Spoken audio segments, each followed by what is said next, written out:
When I was the Prime Minister of Canada, I was often asked this question: why do you support Israel? My response, in effect, was always the same. Why wouldn't I support Israel? Why wouldn't I support a fellow democratic nation where open elections, free speech, and religious tolerance are the everyday norm? Why wouldn't I support a country with a vibrant free press and an independent judiciary?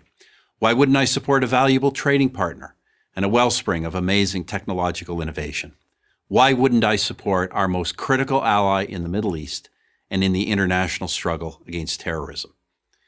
In a rational world, in a world where simple common sense prevailed, the question, why do you support Israel, would be like asking, why do you support Australia or Canada? But we don't live in that rational common sense world. So the case for Israel has to be made over and over. I, for one, am happy to make it. Let me start with this. Every military action Israel has ever taken has been to protect itself. Israel is not an aggressor state.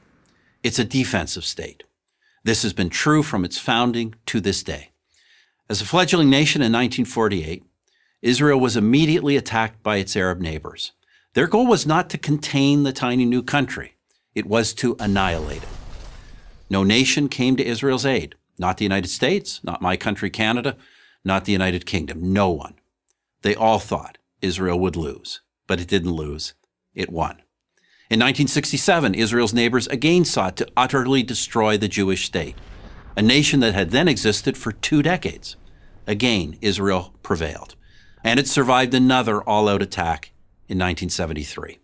Those are the big wars, but I'm not sure there's been a single day in Israel's entire history when some act of terror has not been waged against it, inside or outside its borders.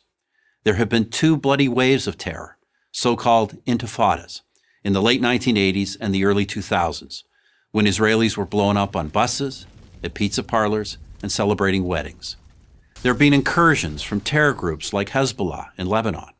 There have been thousands of rocket attacks from Hamas in the Gaza Strip, even after Israel completely withdrew from that territory in 2005. In between the wars, in between the terror, Israel has sought peace with its neighbors, and it has achieved peace treaties with Egypt and Jordan. For others, however, every Israeli gesture for peace is met with incitement and violence. I recount this history for one reason. Any nation that has endured what Israel has endured could easily have become a police state. But through it all, Israel has never abandoned its commitment to the rule of law, to democracy, to tolerance. 1/5 of its citizens are Muslim. They enjoy the same rights as Jewish citizens. They occupy key positions in the nation's courts, press, and government, and they have their own parties representing them in the Knesset, Israel's parliament. To say that Muslims in Israel are the freest Muslims in the region is an understatement. How about this as a human rights test? Prisoners in Israel, be they Jewish or Arab, are well treated, well fed, and have access to the best possible medical care. Parents and spouses of these prisoners know where they are and that they are safe. Who else in the region but Israel can make that claim? Through all the wars and all the terror, Israel has survived, and especially in the last 20 years, it has thrived. It's known as Startup Nation, and with good reason. Key components of your cell phone and your laptop were designed in Israel. A drug or a medical device that has saved your life or the life of a loved one may have been developed in Israel.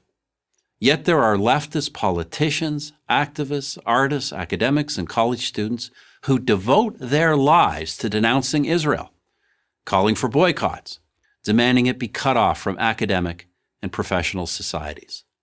Do they denounce the Palestinian leadership that hasn't held an election in well over a decade? Do they denounce the leadership of Hamas, who use women and children as human shields to protect their fighters? No, they denounce free, vibrant, democratic, innovative Israel. With all the brutal and violent regimes, not only in the Middle East, but around the world, how is one to explain singling out Israel for condemnation? Sadly, only one explanation fits: anti-Semitism. Do these haters of Israel question the legitimacy of any other democratic nation, of any nation for that matter? Of course, the answer is no. Somehow they only managed to oppose the Jewish one. The State of Israel has now existed for 70 years. It is one of the freest, most prosperous, most successful nations on earth. Why do I support Israel? Why wouldn't I? Why wouldn't anyone? I'm Stephen Harper, 22nd Prime Minister of Canada for Prager University. Thank you for watching this video. To help keep PragerU videos free, please consider making a tax-deductible donation.